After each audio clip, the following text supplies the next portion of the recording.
seul suffit, que rien ne te trouble, mon âme, que rien ne t'effraie, car tout passe. Dieu ne change pas. Dieu seul suffit. De toute la patience triomphe.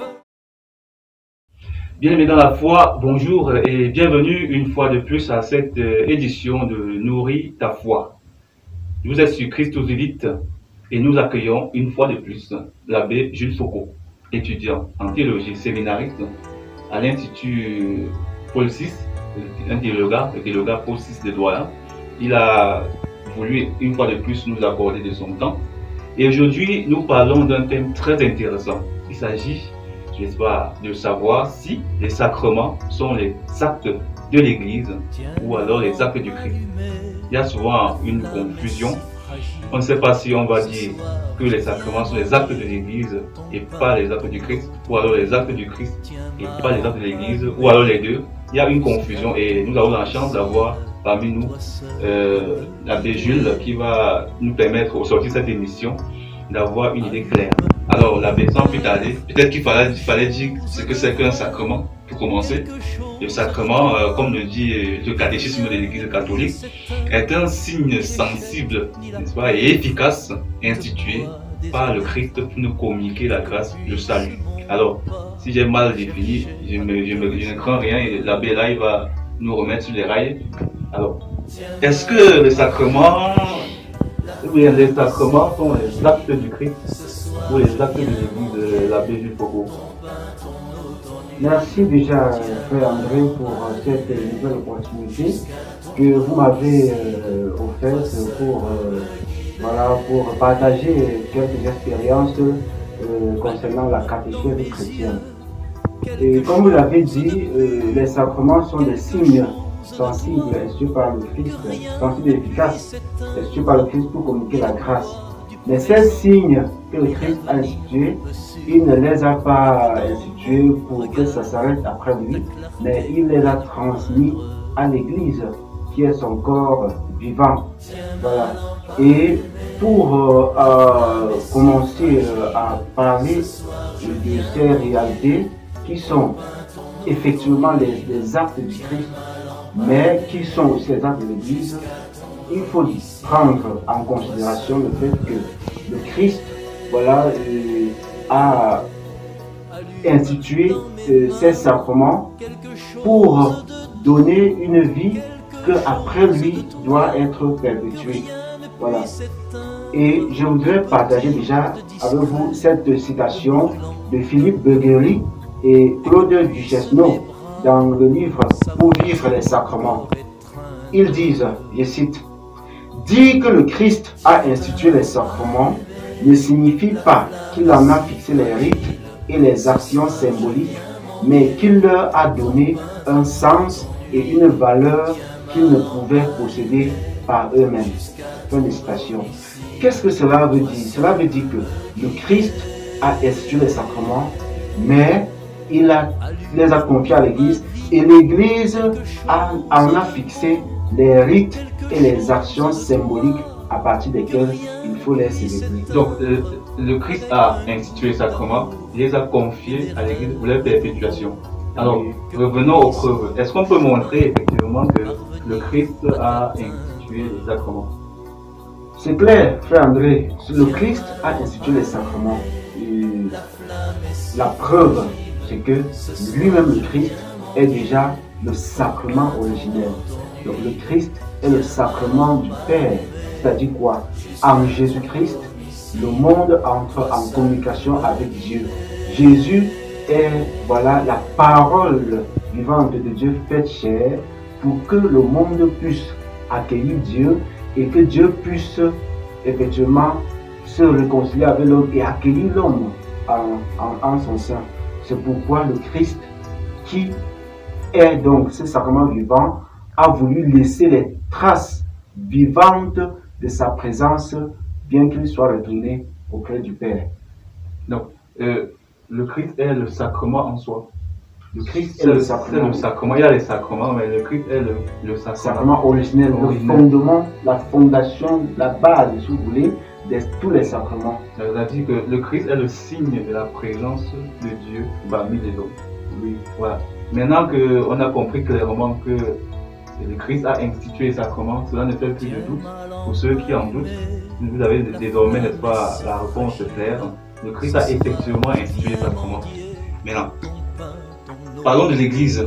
Est-ce que l'Église, comment comprendre si le Christ a institué les sacrements, comment comprendre que l'on considère les sacrements aussi comme des actes de l'Église?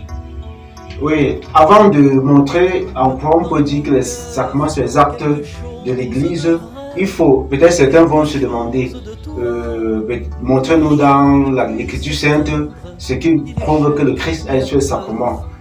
Prenons simplement le cas du baptême. Voilà.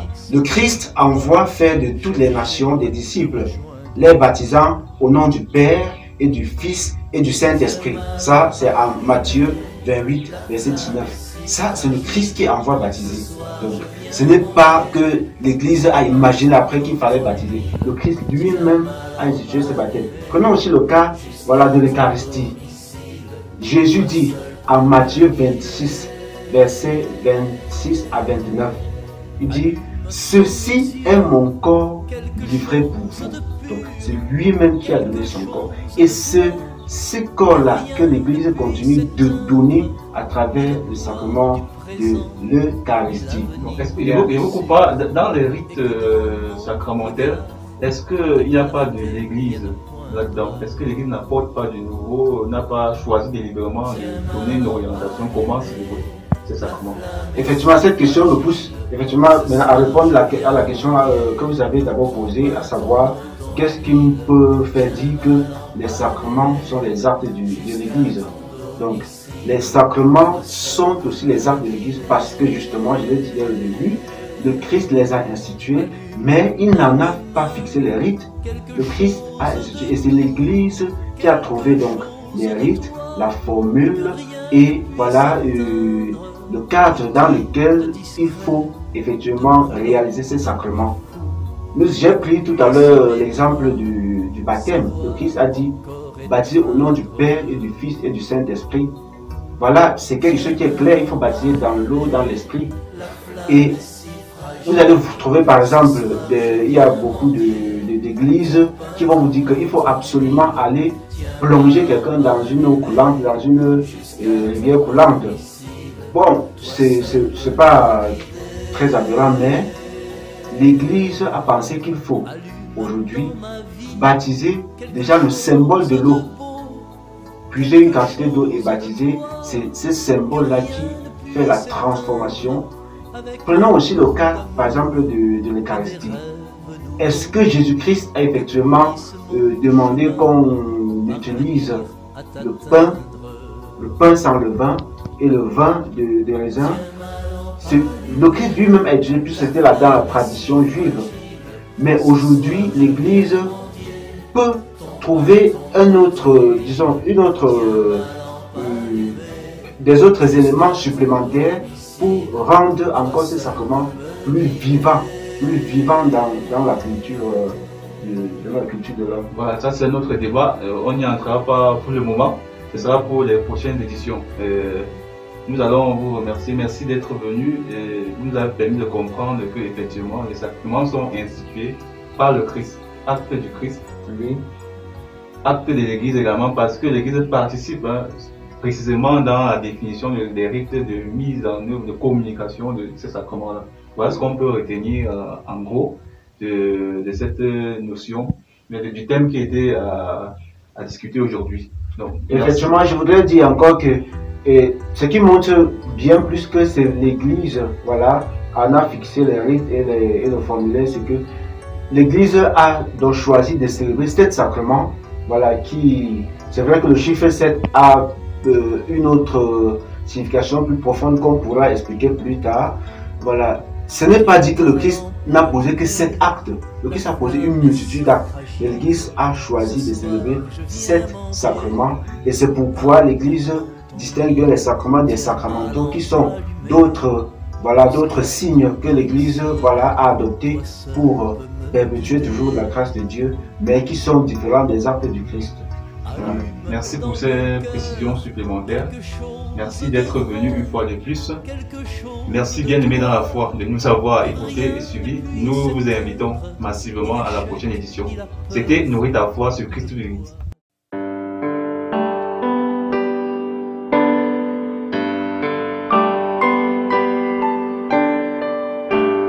Dieu, ça suffit, que rien